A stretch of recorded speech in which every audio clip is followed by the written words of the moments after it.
आया था पहले फर्स्ट चैप्टर में हमने क्या पढ़ाया था? आमोजिश और इक्तिसाब। आमोजिश वो जुबान है जिस जुबान को सीखने के लिए कोशिश करनी पड़ती है, किताब, उस्ताद या स्कूलों की जरूरत होती है, जबकि इक्तिसाब में इन सब चीज़ों की जरूरत नहीं पड़ती, उसमें घर परिवार और मुआशरे की जरूरत है। ठीक है, आगे चलते हैं। और उसमें क्या बताया था? जुबान है नी, जुबान की कितनी सूरत है बताया था? क्या क्या है? जाहिरी सूरत और मानवी सूरत। और दूसरा क्या बताया था? कितनी किस्में है जुबान की? कौन कौन सी? इशारों की जुबान, आवाजों की जुबान और अलामतों की जुबान। अब इशारों की जुबान कितनी किस्में थी? क्या क्या? बसरी, समाअत और लम्स। बसरी उसे कहते हैं जो ऐसे इशारा जो अपनी आंखों से देखकर पता चलता है सामने वाले किस चीज के लिए इशारा किया है कि नहीं? और समाअत किसे कहेंगे? ऐसे इशारा जो सुनकर पता चले कि ये आवाज किस चीज की तरफ इशारा कर रहा है, ये ना, जिस तरह हॉर्न बजाना, दस्तक बजाना, कुंडी खड़काना या बेल बजाना, शादी ब्याह में पटाखा का छूट जाना, ये सारे क्या है? ये कौन सा इशारा है? समाअत। और क्या है? लम्स। लम्स किसे कहते हैं? जो छू कर इशारा करता है, जिस तरह चुटकी काटना, कहनी मारना वगैरह वगैरह। चल यहाँ तक तो ठीक है। और घर में दोबारा पढ़ते हो तुम लोग, वीडियो दोबारा देखते हो, पक्की बात है ना? चल ठीक है, मैं अपने फायदे के लिए नहीं बोल रहा, मेरा भी वॉच टाइम बढ़ जाता है, वैसे फायदा आपका भी है। आगे चलें। दूसरा चैप्टर है मियारी जुबान। क्या है? मियारी जुबान। मियारी जुबान को इंग्लिश में क्या कहते हैं? इंग्लिश में मानक भाषा। तुरानिक मारिक थोथनो रंगाई लगतो। जब इंग्लिश बोला तो मानक भाषा क्यों कहेगी? मियारी जुबान को इंग्लिश में क्या कहेंगे? Standard language. और हिंदी में मानक भाषा। अब स्टैंडर्ड लैंग्वेज को किस तरह सीखी जाएगी? कायदे से, है नहीं, सिस्टम से, स्टैंडर्ड तरीके से, किताबों से, उस्तादों से, स्कूल जाके, है कि नहीं? आगे चलते हैं। मियारी जुबान उस जुबान को कहा जाता है जो किसी जुबान की मुख्तलिफ बोलियों में से एक होती है। मुख्तलिफ बोलियों में से एक का मतलब क्या होता है? अलग अलग बोलियों में से एक बोली कौन सी है? मियारी जुबान भी है। ठीक है, मियारी जुबान का ताल्लुक इक्तदार से है। किससे है? इक्तदार। इक्तदार किसे कहेंगे? इक्तदार जो जिस जुबान की अथॉरिटी है, जिस जुबान की अथॉरिटी है, जो प्रशासनिक काम में हम इस्तेमाल करते हैं। जिस तरह पंजाब चले जाओ तो पंजाबी जुबान, पंजाब में क्या वहां पर अथॉरिटी है, आप ऑफिशियल काम के लिए पंजाबी जुबान को इस्तेमाल कर सकते हैं। बंगाल चले जाओ, वो भी तो एक जुबान है, वो भी एक स्टैंडर्ड लैंग्वेज है, लेकिन उनकी अथॉरिटी पंजाब वहां पर बंगाल में है। वहां आप क्या ऑफिशियल चीजों में यूज कर सकते हैं, एप्लीकेशन लिख सकते हैं अपने काम के लिए, ठीक है। इसीलिए कहते हैं मियारी जुबान का ताल्लुक किससे है? इक्तदार से है। क्या पंजाबी भाषा को यहाँ की ऑफिशियल लैंग्वेज यूज कर सकते हैं? नहीं कर सकते, क्योंकि यहाँ पर पंजाबी जुबान को अथॉरिटी नहीं है ऑफिशियल यूज के लिए। यहाँ बात समझ में आ गई? क्या अपनी भाषा जो है, जो घरेलू भाषा है, क्या इनको अथॉरिटी है कि आप ऑफिस में बोल सकते हो? नहीं बोल सकते। तो कौन सी जुबान को अथॉरिटी होती है? मियारी जुबान को। हम जो बोलते हैं कौन सी जुबान बोलते हैं? मियारी, मेयारी ना, मारी भाषा, मार भाषा। मेयारी ना बोलिया, की बोलबा है? मार भाषा। हमरा नहीं बोले जे कौन भाषा? मार भाषा। अब पढ़ी लो कौन भाषा? मेयारी भाषा। हेते अंतर। मार भाषा अपनो, अब मेयारी भाषा स्टैंडर्ड, मतलब अथॉरिटी। चलिए फिर से चलते हैं। मियारी जुबान उस जुबान को कहा जाता है जो किसी जुबान की मुख्तलिफ बोलियों में से एक होती है। मियारी जुबान का ताल्लुक किससे है? इक्तदार से है। इक्तदार का मतलब क्या बताया? प्रशासनिक, है ना, जिसकी अथॉरिटी है, जिस जुबान की अथॉरिटी है। आगे चले। यानी कि जो तबका बरसर इक्तदार होता है, बरसर इक्तदार का मतलब प्रशासनिक होता है ना, है नी, सत्ता, जिनमें हुकूमत इस्तेमाल करती है, जिस चीज को होता है, उसकी जुबान की कद्र कीमत होती है। उस जुबान की क्या हो रही है? कद्र कीमत है। क्या अपनी जुबान की कद्र कीमत है? जरा से घर से चल के आए हो यहाँ क्लासरूम में, अपनी भाषा बोलते हैं तो खुद पे ही हंसी आती है ना। देखो, मैं उर्दू बोल रहा हूँ, हिंदी बोल रहा हूँ मिक्स, तो आपको कोई हंसी नहीं आ रही। क्यों? कौन सी भाषा बोल रहा हूं मैं? मेयारी जुबान बोल रहा हूं। और जैसे ही अपनी भाषा इस्तेमाल करता तुम हंसने लगते हो। क्यों हंसते हो? इसलिए हंसते हो कि अपनी जुबान की क्या कदर कीमत नहीं है, क्योंकि इस जुबान का कहीं इस्तेमाल नहीं है, न पढ़ने में इस्तेमाल है, न कोई ऑफिशियल चीज़ों पे इस्तेमाल है, बैंकिंग बुकिंग कोई भी चले जाओ, ये जुबान कहीं इस्तेमाल नहीं है, इसलिए उनकी कदर कीमत है क्या? नहीं है। और वही जुबान मेयारी जुबान कहलाती है। क्या कहलाती है? वही जुबान मेयारी जुबान कहलाती है। जैसे कदीम हिंदुस्तान में ब्राह्मणों की जुबान क्या हुआ करती थी? संस्कृत हुआ करती थी। संस्कृत कौन सी जुबान होगी? मेयारी जुबान है, क्योंकि उनकी जिसकी पढ़ाई लिखाई है, जिस भाषा की मान्यता है, उस भाषा को हम क्या कहेंगे? मेयारी जुबान कहेंगे। जुबान की आमोजिश और इक्तिसाब, फिर से यहाँ आगे जुबान की आमोजिश और इक्तिसाब, फिर से आया कि नहीं आया? अगर पिछला चैप्टर जिन्होंने सही से नहीं पढ़ा होगा तो ये चैप्टर पढ़ने में थोड़ी दुश्वारी तो होगी। खैर होने नहीं देंगे। तजुर्बात की बुनियाद पर बरतों में आने वाले निस्बतन मुस्तकिल तब्दीली को क्या कहते हैं? आमोजिश कहते हैं। निस्बतन मुस्तकिल को क्या कहेंगे? निस्बतन मतलब लगाओ, निस्बतन मतलब लगाओ, अब मुस्तकिल का मतलब जो हमेशा हमेशा जो स्टेबल हो जाता है, ठहराव जिसको बोलते हैं। मुस्तकिल मतलब ठहर जाना। वही कहता है तजुर्बात की बुनियाद पर बरतों में आने वाली निस्बतन मुस्तकिल। निस्बतन मतलब लगाव, जिस जुबान से हमको लगाव है, अपनी भाषा से लगाव है, उसको क्या कहते हैं? मुस्तकिल तब्दीली को आमोजिश कहते हैं। जो हम बोली बोलते हैं ना, उसमें जो हमेशा हमेश के लिए तब्दीली आ गई, आमोजिश, उसी को आमोजिश कहेंगे। और यही भाषा रहेगी तो क्या आमोजिश है? नहीं है। जिस तरह हम लोग तो छे छा बोलते हो, लेकिन यूपी में चले जाओ या हरियाणा में चले जाओ, वहाँ तो हिंदी उर्दू मिक्स भाषा बोलते हैं नहीं, लेकिन वो भी बोली है, क्योंकि वो प्योरिटी उसके अंदर नहीं है। कुछ हिंदी मिक्स है, कुछ उर्दू मिक्स है, तरह तरह की भाषाएं मिक्स है। आगे चलते हैं। जबकि इक्तिसाब, जब इक्तिसाब क्या होता है? इक्तिसाब एक फितरी अमल है। इक्तिसाब कौन सा अमल है? फितरी अमल। फितरी अमल किसे कहेंगे? जो अपने आप, जो काम अपने आप से हो जाए, ऐसे अमल को कौन सा अमल कहेंगे? फितरी अमल कहेंगे। ये अमल पैदाइश के बाद से ही शुरू हो जाता है। ये कब से हो जाता है? पैदाइश के बाद से ही। जैसे बच्चा पैदा होता है, किसी न किसी को बच्चा देखा है, हुराल खिल्ला के देखे मैं बाप हेल खिंचो, फुफुल खिंचो, है नहीं? अब तुम्हारी भाषा जब बच्चे सुन रहे हैं, देखा देखा देखा हंस लो, कर दो ना, इतना सही रहता है। लेकिन बच्चों को सब कुछ भाषा सिखाना शुरू कर देते हैं। जो जो हमारी हम बोलते हैं ना, बच्चे वो सुनते हैं, लेकिन उसके अंदर जो है ना कोरी स्लेट जो है ना, वो चिप भरना शुरू हो जाता है। चलिए आगे चलते हैं। बच्चा कितना दिल का सच्चा होता है, धीरे धीरे धीरे आके गंदगी भरना शुरू होता है माइंड में। चलिए आगे चलें। और हर बच्चा तकरीबन 4 साल की उम्र तक अपनी मादरी जुबान का इक्तिसाब कर लेता है। कितनी उम्र तक? 4 साल तक। यह क्वेश्चन भी आया कई बार, मादरी जुबान कितनी उम्र तक सीख लेता है बच्चा? 4 साल तक। आगे देखेंगे। अक्सर बच्चे स्कूल आने से कबल 1 से ज्यादा जुबान सीखने लगते हैं। कितने जुबान? 1 से ज्यादा जुबान सीखने लगते हैं। स्कूल आने से पहले की बात कर रहा है ना। अभी देखना आपके घर में बच्चे हैं, देखना अपनी भाषा भी बोल रहे हैं। मम्मी ये फैन है, मम्मी कौन सी भाषा हो गई? इंग्लिश। फैन कौन सी भाषा हो गई? ये भी इंग्लिश है कि नहीं? और भी हिंदी भी है, उर्दू भी, बहुत सारी भाषाएं वो क्या करते हैं? सीख लेते हैं। अब यह नहीं कि इंग्लिश का 2-4 लफ्ज जान गया तो वो इंग्लिश भाषा सीख लिया, ऐसा नहीं है। अल्फाज जानना यानी कि भाषा नहीं सीख लेना। अक्सर बच्चे स्कूल आने से कबल 1 से ज्यादा जुबान सीखने लगते हैं। सीख तो रहा है ना, बहुत सारी बातें सीख ले। नो पापा, नो, यस बोलता है ना, तो कुछ तो सीखा है, चाहे यूट्यूब से सीखा, लेकिन सीखा है। 1 से ज्यादा जुबान सीखने लगते हैं। और जब कोई, यहाँ पर कोई होना चाहिए, जब कोई बच्चा पहली बार स्कूल में दाखिल होता है तो तकरीबन कितने हजार? 5000 अल्फाज जानता है। ये भी क्वेश्चन आया है, एक बार नहीं आया, बार बार आया है। दर्जा झेल में से स्कूल आने से कबल बच्चे कितने अल्फाज जानते हैं? उसमें 4000, 10000, 5000, 2000 इस तरह रहेगा। जब आपको मालूम रहेगा तो कितना पे टिक करोगे? 5000। ये भी याद रखिएगा। अब है मादरी जुबान, गैर रस्मी जुबान। फितरी तौर पर क्या था? माहौलियाती राब्ता से हासिल करते हैं। अच्छा, एक रस्मी तरीका होता है, एक गैर रस्मी तरीका होता है। रस्मी तरीका क्या होता है?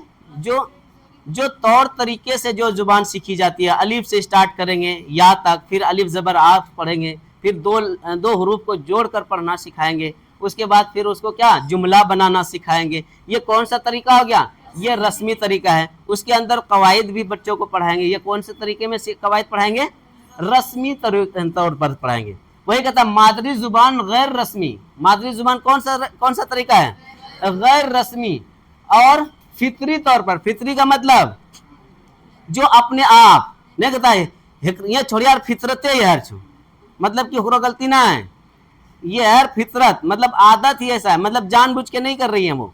अगर किसी को कह रहा है इसकी फितरत ही ऐसी है तो समझ लो उसकी गलती तुम नहीं सुधार सकते। सुधार सकते हो क्या, हमरा टांग टेढ़ अगर करते तो सीधा कर दे नहीं, तो उसी तरह से फितरत भी उसी तरह से।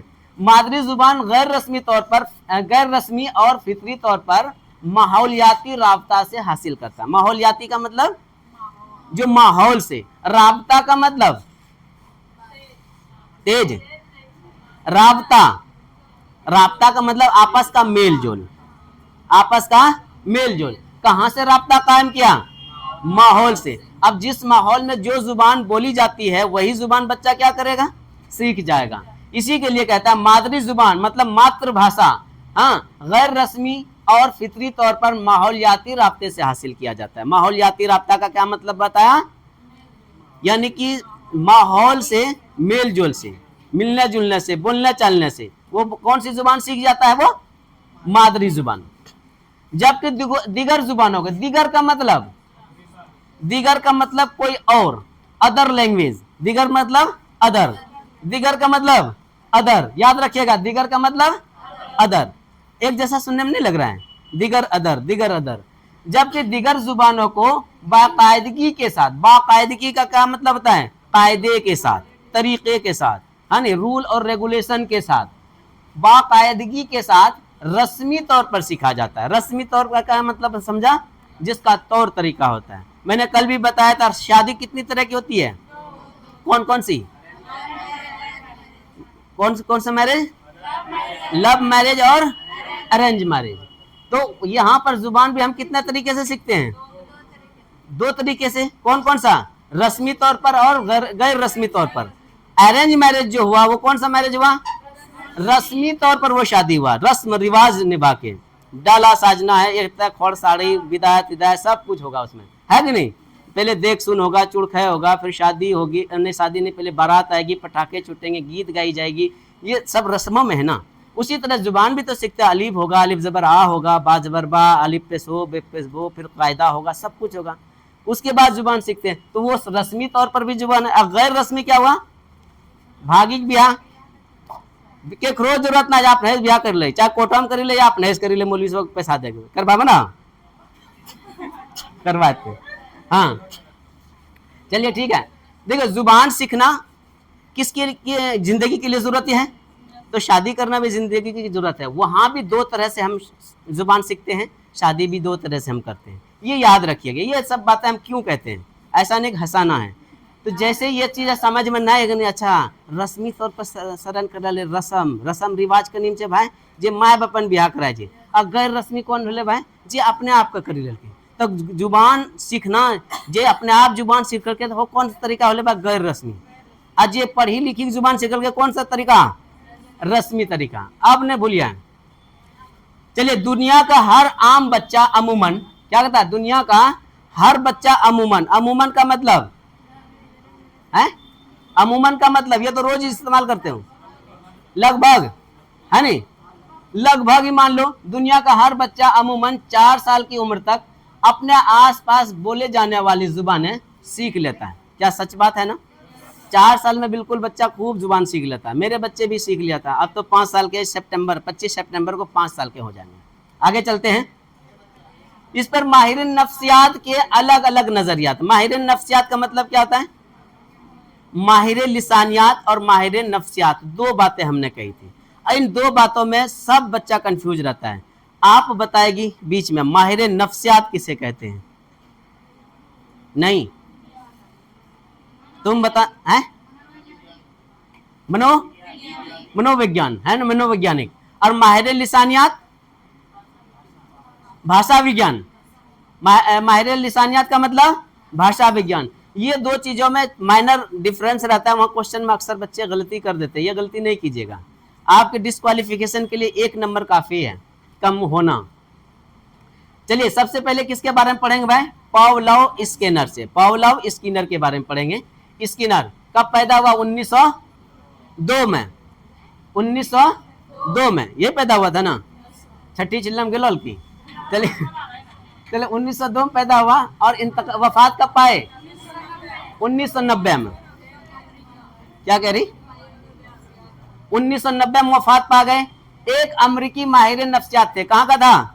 एक अमेरिकी माहिर नफ्सियात थे, उन्होंने इक्तिसाब का अमली मसरूत नजरिया पेश किया। अमली का मतलब खट्टा जे लगे खैम बह तब, अमली का मतलब होता है प्रैक्टिकली, प्रैक्टिकल जो होता है, प्रयोग है नी, प्रयोग विधि। उसके मसरूत का मतलब असल नजरिया, मसरूत का मतलब असल। वही कहता है कि पावलोव स्किनर है नी, एक अमेरिकी माहिर नफ्सियात थे, उन्होंने इक्तिसाब, इक्तिसाब का मतलब मादरी जुबान, इक्तिसाब कौन सी जुबान हो गई? मादरी जुबान। इक्तिसाब को हिंदी में क्या कहेंगे? क्या कहेंगे? अर्जन, भाषा अर्जन, याद रखिएगा। हिंदी में क्या कहेंगे? जो अपने आप भाषा सीख लेते हैं, भाषा अर्जन। उस टाइम फिर बताऊंगा। इक्तिसाब का अमली मसरूत नजरिया पेश किया। अमली मसरूत का मतलब क्या हुआ? असल प्रैक्टिकल, असल प्रैक्टिकल, जो असली प्रैक्टिकल है वो नजरिया पेश किया। कौन सा नजरिया पेश किया आप देखेंगे। इनका मानना है, किसका मानना है भाई? पावलोव स्किनर का। इनका मानना है कि जुबान का सीखना महज मुहर्रिक, महज का मतलब सिर्फ, महज का मतलब सिर्फ, मुहर्रिक का मतलब क्या चीज? प्रस्ताव है नी, महज मुहर्रिक। प्रस्ताव का मतलब जब आप बात करते हो, कोई प्रस्ताव भी रखते हो ना, तौफीक सर हमरा घर में बड़ा परेशानी, फीस जैसे नहीं अगला में हम देवो, ये क्या क्या तुमने क्या रखा? ये मुहर्रिक है। और उसके बाद मैं जवाब दूंगा, नहीं नहीं है ना हो तो सरक पैसा दे लगे जी। तो हमने क्या जवाब दिया? वही कह रहा है कि उनका मानना है कि जुबान का सीखना महज मुहर्रिक और जवाब के दरमियान ताल्लुक है। मतलब आपने प्रस्ताव रखा, उनका जवाब दिया, फिर मैंने प्रस्ताव रखा, आपने जवाब, यही तो है ना भाषा जी। ये इसीलिए तो हम जुबान सीखते हैं, बाकी तीसरी चीजों के लिए कोई जरूरत नहीं है। हमने कहा, तूने सुना, तूने कहा, मैंने सुना, फिर मैंने सुना, जवाब दिया, फिर सवाल किया, ये यही दो चीजें घूमता रहता है। चलिए, उनका मानना है कि जुबान का सीखना महज मुहर्रिक और जवाब के दरमियान ताल्लुक है। यहां तक बात समझ में आ गई? आगे चलते हैं। जो कि मश्क क्या होता है? मश्क का मतलब, मश्क का मतलब रटना, दोहराना, बार बार है नी। मश्क। नकल का मतलब, नकल का मतलब कॉपी करना। और हिंदी में क्या कहेंगे? अनुकरण करना। हिंदी में क्या कहेंगे? अनुकरण करना। नकल और रहने से हासिल होता है, मतलब नहीं जी, मश्क नकल करने से हासिल होता है। यहां रहने दे दिया, या रटने होगा। मश्क तो हो गया, देखो क्या कहता है, जो कि मश्क नकल और रटने से हासिल होता है। ठीक है, कौन सी जुबान हासिल करता है इस तरह से? मादरी जुबान। कौन सी जुबान? मादरी जुबान। यानी कि बच्चा अपने माहौल की जुबान को सुनता है। किसकी जुबान? माहौल की जुबान। अगर तुझे पंजाब में रख दिया जाए तो कौन सा बच्चा जुबान सीख लेगा? पंजाबी जुबान सीख लेगा। तो वहां के माहौल में कौन सी भाषा बोली जाती है? पंजाबी। इसलिए बच्चा कौन सी भाषा सीखेगा? पंजाबी। उसे दोहराने की कोशिश करता है ना दोनों बच्चा, जो इसे बोलोगे वही चीज दोहराएगा, दोहराने की कोशिश करता है। हाँ, चीजों और उनके नामों के बीच रिश्ता जोड़ता है। चीजों और नामों के बीच क्या करता है? रिश्ता जोड़ता है। और बच्चे को पहली बार अगर जो चीज कभी नहीं देखा हो, कह देना, या तुम्ही को बोल दिया जाए, अगर आपको मैं कह एक मॉड्यूल लेके आ जाओ, चारों तरफ घूमबा नहीं, लेकिन वही टेलीकॉम इंजीनियर कोई होगा मेरा साथी जूनियर, मैं कहूँगा एक मॉड्यूल लेके आ जाओ, एकदम से लेके आ जाएगा। क्यों? क्योंकि उन्होंने उस चीज को देखा है। मॉड्यूल का नाम और उस चीज को देखने के बाद दोनों में क्या क्या रिश्ता कायम कर लिया कि मॉड्यूल यही मॉड्यूल है। ठीक है, वो उठा के ला के दे देगा। ये इलेक्ट्रॉनिक चीजें हैं। तो उसी तरह से अगर मैं आपको कह दूं झाड़ू लेके आओ, तो क्या लेके आओगे? इसका मतलब उस झाड़ू को जो आपने इमेजिन किया है और झाड़ू को जो रिश्ता जोड़ा हुआ है, तब आपने क्या किया? उस चीज को झाड़ू लेके आ जाओगे। उसी तरह से बच्चा क्या करता है? पहले पूछता है पापा ये क्या है, मैंने कह दिया स्विच है। अगर बच्चे को कह दें जाके स्विच ऑफ करो तो वो आ जाएगा ना स्विच ऑफ करने के लिए। तो वही कह रहा है यहाँ पर। हाँ, आगे चलते हैं। जुबान को सुनता है, उसे दोहराने की कोशिश करता है, चीजों और उनके नामों के बीच क्या होता है, रिश्ता जोड़ता है। स्विच कभी नहीं बच्चा जानता था कि स्विच होता क्या है, लेकिन एक बार बता दिया कि वो स्विच है तो वो बच्चा क्या करेगा, उनको जो देखा और स्विच को जो सुना उनके बीच में एक रिश्ता कायम कर दिया। अगली बार कहोगे स्विच तो यहाँ आके फटाक से ऑफ करके चला जाएगा। हम बोलते हैं बच्चे को, जाओ बेटा डिजिटल बोर्ड देख के आओ तो खुला है बंद है, स्विच ऑफ कर देना। सीधा आता है कि यहाँ से स्विच ऑफ, यहाँ हाथ नहीं पहुँचता, जंप करके स्विच ऑफ करके चला जाता है। तो मैं जैसा हूँ मेरे बच्चे भी वैसे होंगे ना, हेरिडिटी है नहीं। और दादा आप चला गया तब तो लंबा हो जाएगा, और दादी चली गई तो यूँ रह जाएगी। चलिए आगे चलते हैं। चलिए अब आ गए नोम चॉम्स्की। नोम चॉम्स्की, अच्छा ग्रोथ किस किस चीज से होता है, सीडीपी में पढ़ा होगा। किस किस चीज पे, हेरिडिटी पे, और किस चीज पे, एनवायरनमेंट पे, और किस चीज पे, खाने पीने से भी तो होता है ना। बच्चों को अगर आप सही डाइट नहीं दोगे उसका डेवलपमेंट होगा नहीं, ये मतलब ग्रोथ होगा नहीं होगा। तो इसीलिए खाने पीने पे भी फर्क पड़ता है, एनवायरनमेंट पे भी पड़ता है, और हेरिडिटी पे भी पड़ता है, तीनों चीज़ों पर। जब मेरी माँ भी यहाँ है, मेरी खाला भी हरियाणा में, उनके सारे बच्चे एकदम घोड़े से हो गए, लंबे से। वहाँ की बहनें भी इतनी लंबी है, मेरे से इतनी लंबी, जबकि मेरे हाइट की लड़की यहाँ लंबी लगती है। हकीकत बता रहा हूँ। तो उसको किस चीज़ का फर्क पड़ा, इन्वायरमेंट का। यहाँ से वहाँ चले गए। बांका में जिसके घर रहता था, 4 भाई बहन सब गिट्ठे मेरे तरह ही। एक भाई ने तीसरी जमात से लेकर 9th क्लास तक मोतीलाल स्कूल सोनीपत हरियाणा में पढ़ा, वो लंबा हो गया। तो उस पर किस चीज़ का फर्क पड़ा, इन्वायरमेंट का फर्क पड़ा ना। तो इसीलिए ग्रोथ के लिए ना ये 3 चीज़ों पर बहुत ज़्यादा फोकस रहता है, खाने पीने पर भी, क्या नाम है, इन्वायरमेंट पे भी, और हेरिडिटी पर, याद रखिएगा। चलिए आगे चलते हैं। Noam Chomsky, Abraham Noam Chomsky है नहीं, कितना, 7 दिसंबर 1900 कब पैदा हुआ, 28 को, 1928 को पैदा हुआ। ये डिजिट पढ़ पा रहे हो ना, या वही वाला डिजिट डलवा करें, पढ़ लेना। अब्राहम नोम चॉम्स्की कितना को, 7 दिसंबर 1928 को अमेरिका में पैदा हुए। और वो कहाँ, स्किनर कहाँ पैदा हुआ था, ये भी अमेरिका में ही पैदा हुआ था, ठीक है। और ये कहाँ था, ये भी अमेरिका में। अब्राहम नोम चॉम्स्की 7 दिसंबर 1928 को अमेरिका में पैदा हुए।